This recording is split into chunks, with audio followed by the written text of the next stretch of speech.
So, hello everyone, and welcome to our next episode. Don't forget to hit the like and subscribe button, please. And this evening, Rich, we're going to talk about horses. Horses. Horses. No horse shit. No horse shit, just horses. The race for the roses.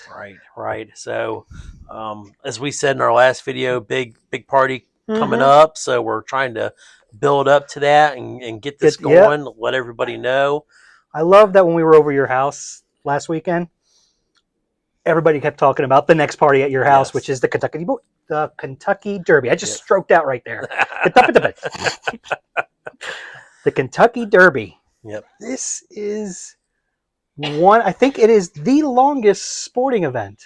Yeah, it's like the 151st. Yeah. 1875 was the first one. I found out a cool fact about the founder of the Kentucky Derby. His name was Meriwether Lewis Clark Jr.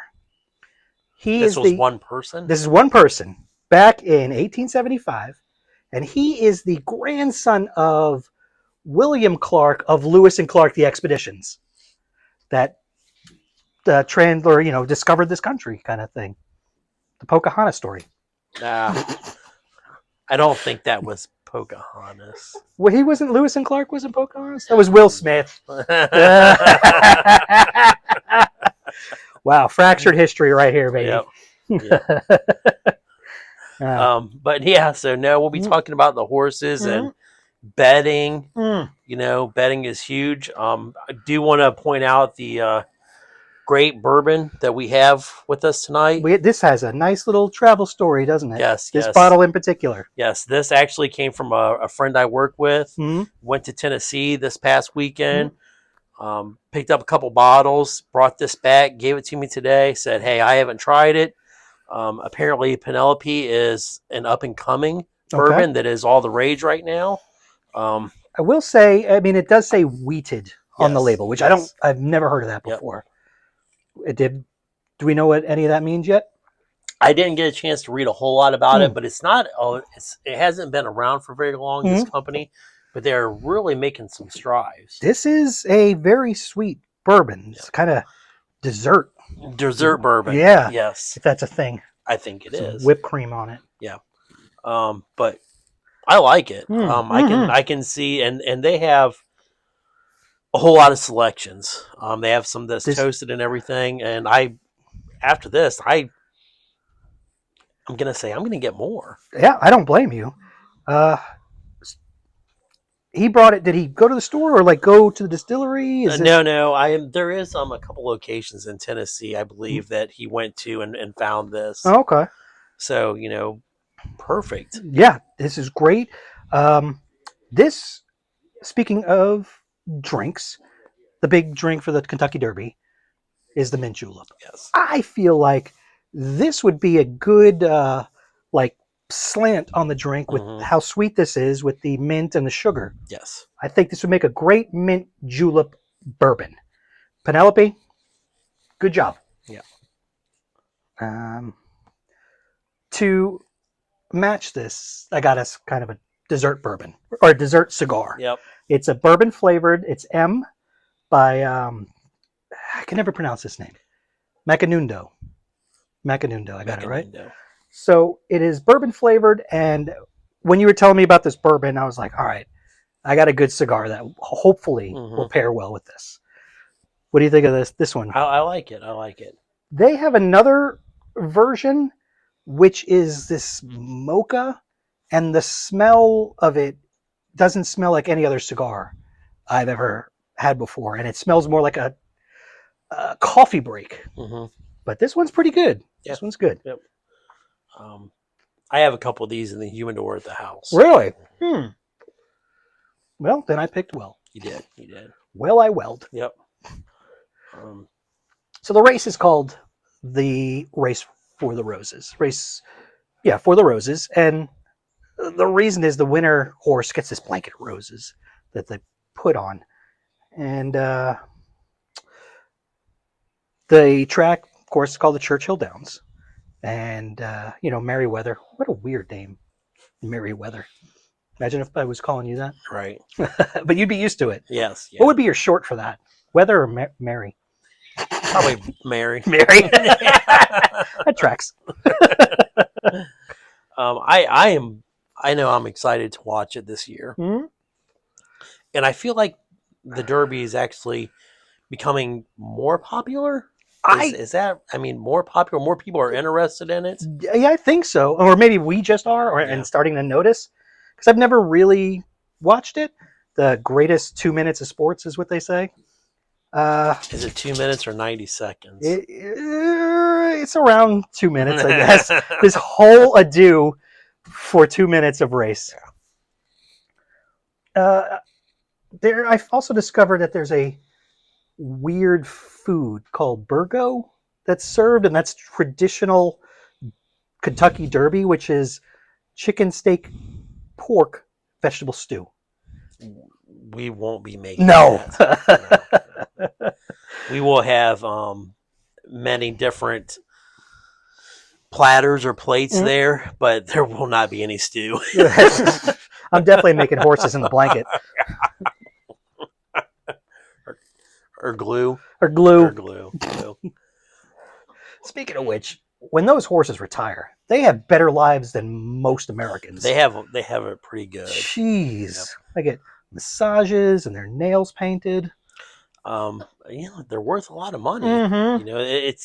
It's amazing how much some of the horses are worth, but how much revenue that horse brings in. I mean, think about all the people that are tied to a horse. Mm-hmm. The jockey, the trainer, the owner, the barn cleaner. I mean, this guys that whatever food they feed these things. These things. It's amazing. It's amazing. I will not lie. Horses scare the shit out of me. Really? They're these huge, muscular animals, and they're too docile for how big they are. And we could just train them and then ride them. Have you ever went horse riding? I went once. Yep, it's cool. We actually used to board horses.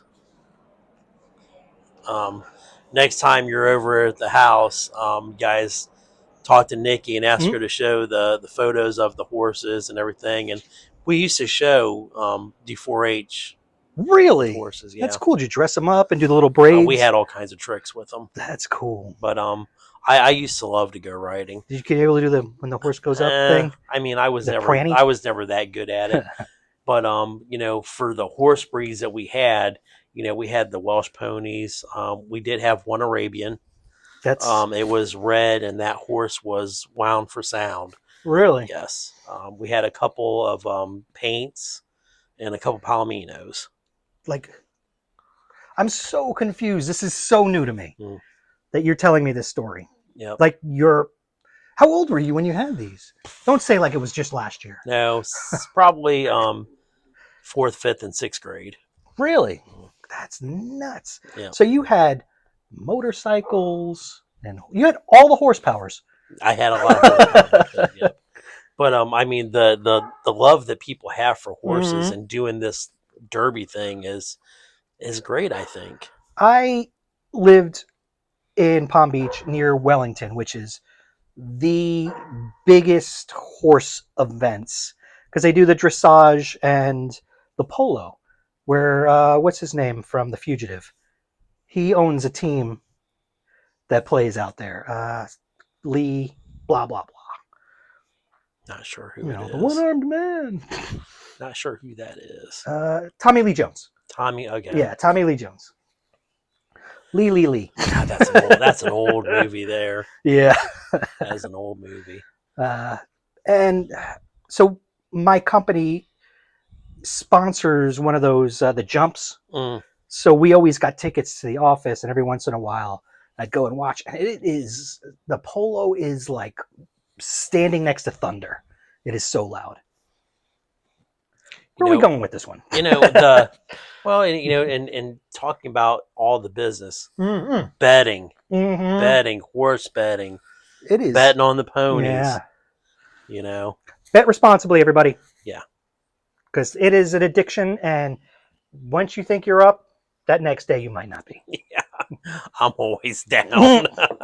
Yeah, I don't have any luck with betting. Yeah, just the horse. Imagine how much money Mm. is going to change hands Just that this, day. yeah, just that day. Just that day. I wonder who's gonna like wake up the next morning and realize that was their kid's college fund that they bet on, and like probably some weird stupid name like Strawberry Telephone. Yeah.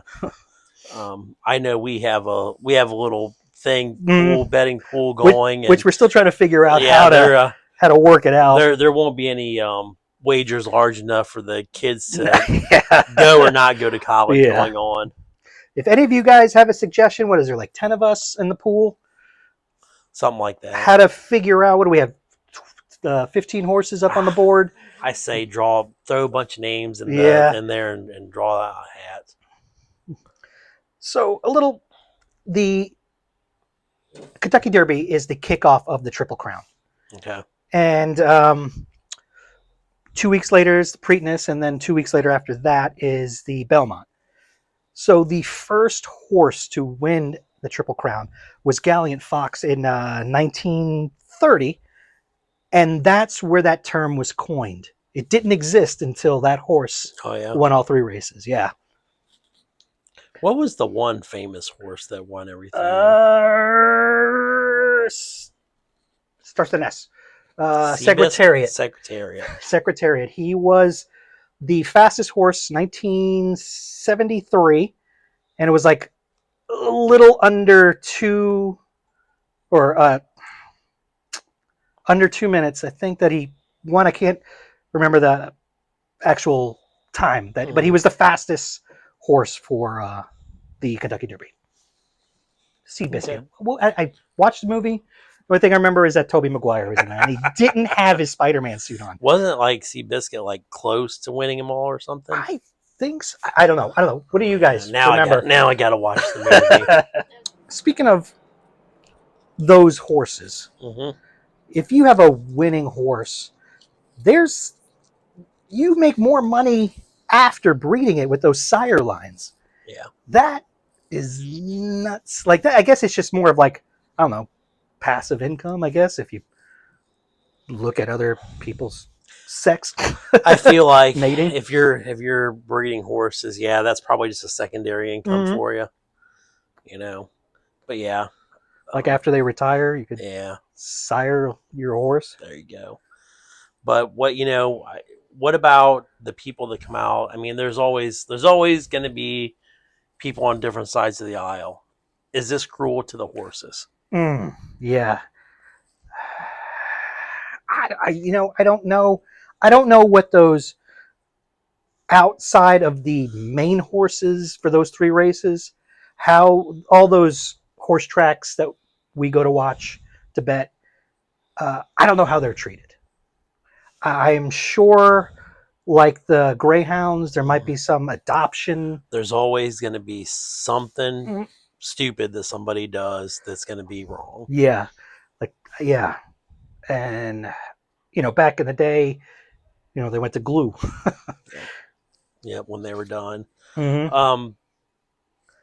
I don't know. I feel like there could be.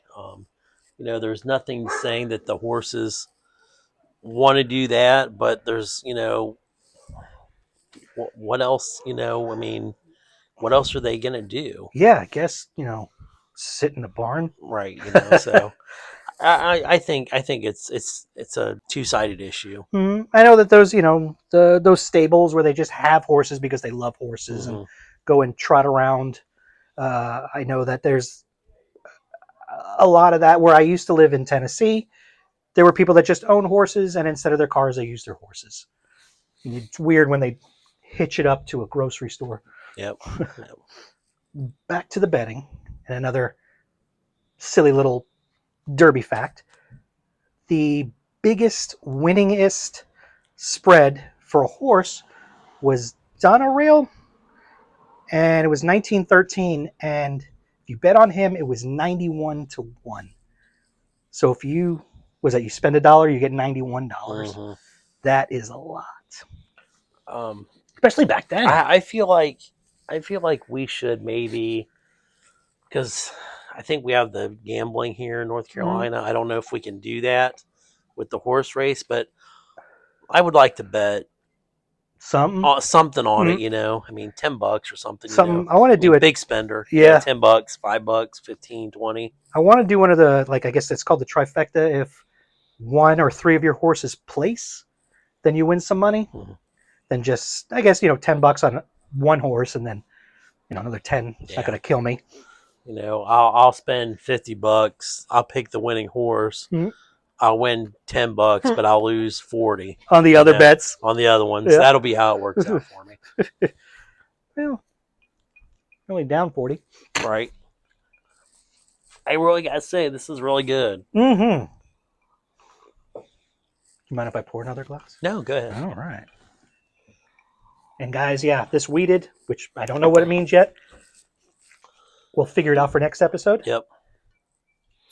Ooh. And for the Derby race, the bourbon we have is the Woodford Reserve 151 Kentucky Derby. That's not 151 proof, like the rum. Yep.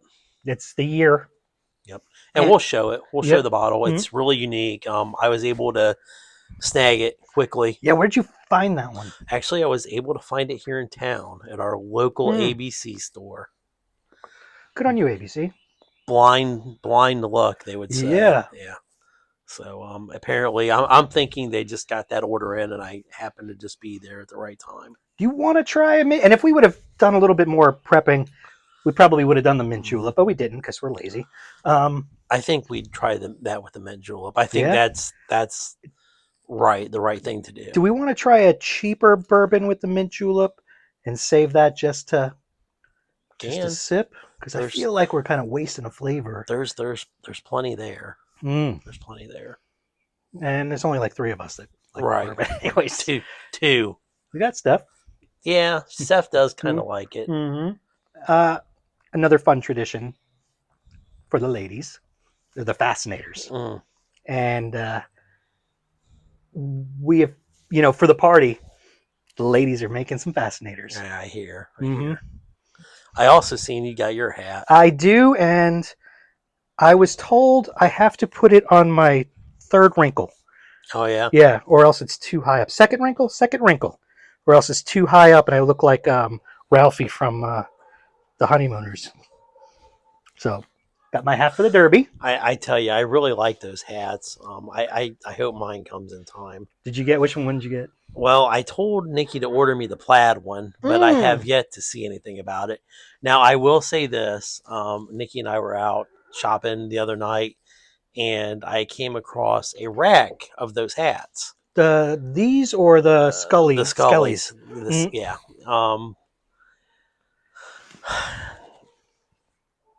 The tag said from $9.99 to $19.99. Okay. I picked up one of the $9.99 ones, and I was told to put it back because it looked cheap. Okay. So I will be buying the Boston Scully. Yes, since that one was cheap. Mine came in today, and I got to say, it is a fantastic hat. I want to get more now because it fits real nice, and the fabric is really good. You know how there's always a stigma to hats. I wear mostly ball caps. I do have a few of the island hats. Which I love. The big brim? No, the smaller ones. Yeah. Which I do love. I think you got a good head for the big brim. Like if we ever go on safari. I do have one big sombrero hat for working outside in the summertime. Okay, that makes sense. But there's a stigma to hats. Like that hat, the Scullies that we're talking about, that's the old guy going golfing. I don't know. The guy shaking the cane at you, telling you to get off your yard. That's the guy that wears that hat. I feel like an Irish brawler when I have it on. Like I'm going to pound some Guinness and then break a bar. But with my Irish brogue. I mean, I think it's just time to wear them and bring them back in style. I like this hat. You I'm know, going to wear this I'm hat. almost 50 years old anymore. I really don't care. What people think, or just not wearing a hat. I just don't care. I hope for the Derby, the ladies make some great fascinators. Yeah. Nice and big with the big flowers. I want to be fascinated. I just want somebody to have a worse hat than mine. That's all I want. You know? So there's that. What do you guys think of hats? What's your favorite hat? Yeah. What's your pick? California burrito. Because we're food guys. Yeah. I'm a boob guy as well, so I'm going with Tidstastic. Tidstastic. What's your pick, guys? Leave it in the comments and enjoy the 2 minutes of the Kentucky Derby. And let us know what you guys are also, your parties. And wrap this one up. Yep. Happy Kentucky Derby, everybody. May your horse not turn into glue.